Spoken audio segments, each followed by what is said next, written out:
Mcluvin News. I make a solemn vow that on my social connecting, every person who blocks me with an unjust reason after a first-time match, I will show their profile, but first starting off with mine because I hold myself to the same accountability. I don't suppress First Amendment rights and the right to set up something of which is so difficult that we can state today to find an online connection with such codependability and accountability for having to go out there and rely on the actual internet and social dating sites and any form of site that may uphold that in forms of somebody trying to find a true bond and a true connection. It's a true fact. If you go back and think about how your parents met, your great-grandparents met, even your relatives and those around you, most of the majority of them did not rely on the internet.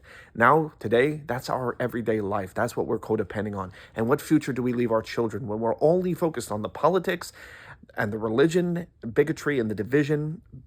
Politics in itself with all the division. There's plenty of it. There's too much of it. Our old system was set up that way, and it's not the problem. It's the people pushing the rhetoric and the dangerous rhetoric. And we need to stand up and unite behind that because we're leaving our social connections between each other in disarray, where even men and women can't even barely find a mutual contact unless somebody stops putting the biases and mental blocking profiling of another person based on their color of their skin, their religion, their wealth, their politics. It could be a lot of different things, but the reality is a lot of people bypass too quickly, and you've got to think about the reality of the fact we need to hold accountability for those who are doing things that are for the profits of themselves and those who are only working for themselves. And many of those in Congress are doing that. Did you know that the majority of people we pay for out of our own tax dollar, those people include Marjorie Taylor Greene, and I'm not the first one to report this. You can look it up. There are many people in our Congress and those who run for our country that are getting paid off of our tax dollars.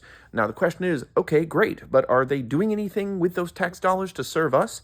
We need to hold them to a higher accountability, and we need to be making sure that by the time Donald Trump goes through his full administration, we're holding him and the entire administration that he has running for our country to a higher accountability, because with the factor of him nearly surviving a first attempted assassination and a second, which is not even proven it was a proven attempt. It was a man who showed up with weapons and was immediately arrested. That's a fact. The second assassination attempt is not 100% proven.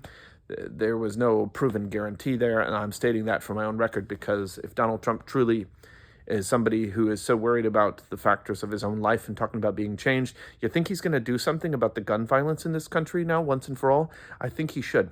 Mcluvin News for the kids in the present. Since he quoted he wants to save kids, I definitely can say I'm fighting for the kids, and I'm holding it up to my accountability to call him out. And same thing with his administration and everybody else out there, no matter where you come from. We can all agree on this. For our kids, for our present, for the generations to come, because without the present, there is no future. Thanks for watching.